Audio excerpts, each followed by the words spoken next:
since we are talking about Manipur, can you please tell us currently what is the situation, and do you feel that there's a sense of regret in the government or in the political party also that this should have been managed better? See, I'm one of the most, affected person because this kind of a narrative has been created which is doing so much of harm to Northeast. You have to understand, after 2014, Northeast is seeing the true lights of development. Barring Manipur incident, every other northeastern region is having great time, especially an era of peace, tranquility and development. Now, Manipur issue is not a case where government can be, put at test. We are not at fault. Before we came to power in 2014, Manipur used to face blockades, ethnic war, ethnic conflicts, so many incidents happening, and state used to be under, this kind of violence for years and years and years, and thousands have already lost their life. Yeah. Did we ever, I have been member of parliament for a long time, did we ever say that Prime Minister should go there? Why Manipur is happening this and that? And remember, Smitaji, I am telling very important point. Those initial days, all the struggle in the Manipur, all the undergrounds, the militants, they're against the state, against the Indian state. This incident in Manipur is not against the state. It is an unfortunate clash between two communities. It is between the Meiteis and the larger Kuki-Zhou group. Very unfortunate. And as a member of parliament, as a senior politician from Northeast, I have told many times to our colleagues and friends, if anybody wants to help Manipur, please say that stop violence. Don't put fuel in a fire by blaming anybody. Don't blame Meiteis, don't blame Kukis, don't blame central government.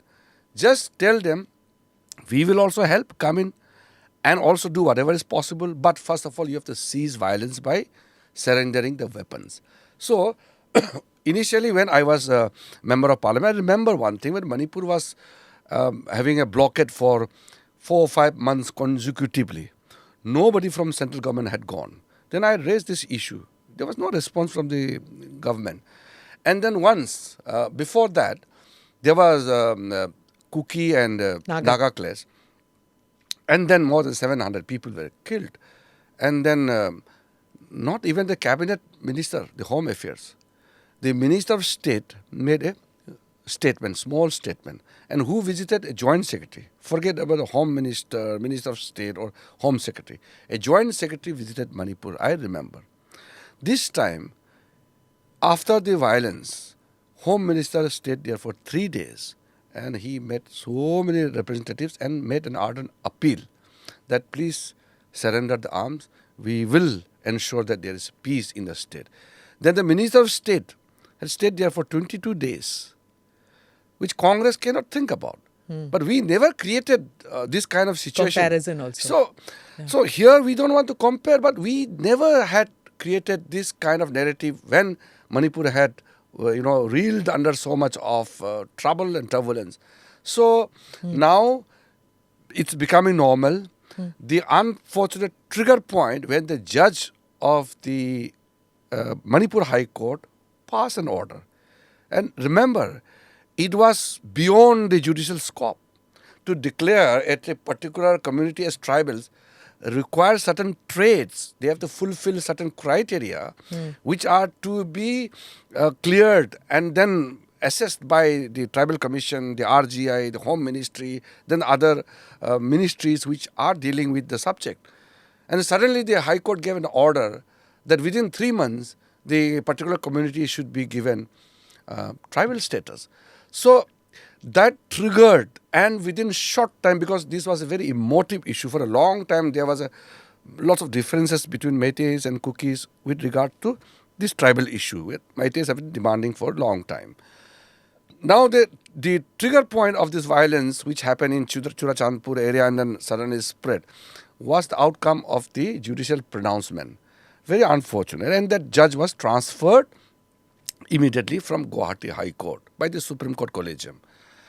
So now this is neither a creation of the central government, nor this fight is against the government of India. It is unfortunate between two brothers. So I, as a senior person, I am also the chairman of the Northeast MPs Forum. I also sent an appeal because going there was not possible because the ground situation was very bad. Yeah. And then I have been telling everybody that let us not blame each other. And even Métis and Cookies, there may be a fault, there may be some kind of shortcomings from both sides. But ultimately, they have to stay together. If any Métis says that we will not stay with Cookies forever. Or Nagas. Or if Nagas or Métis, the Cookies say that we will not stay with Métis, that will not happen. After all, we are living in the same region. The reality is that we have to coexist together. Other than that, there is no alternative. That is a reality. Do subscribe to the ANI Clips channel to get shorter versions of this podcast. Click here to watch the full episode.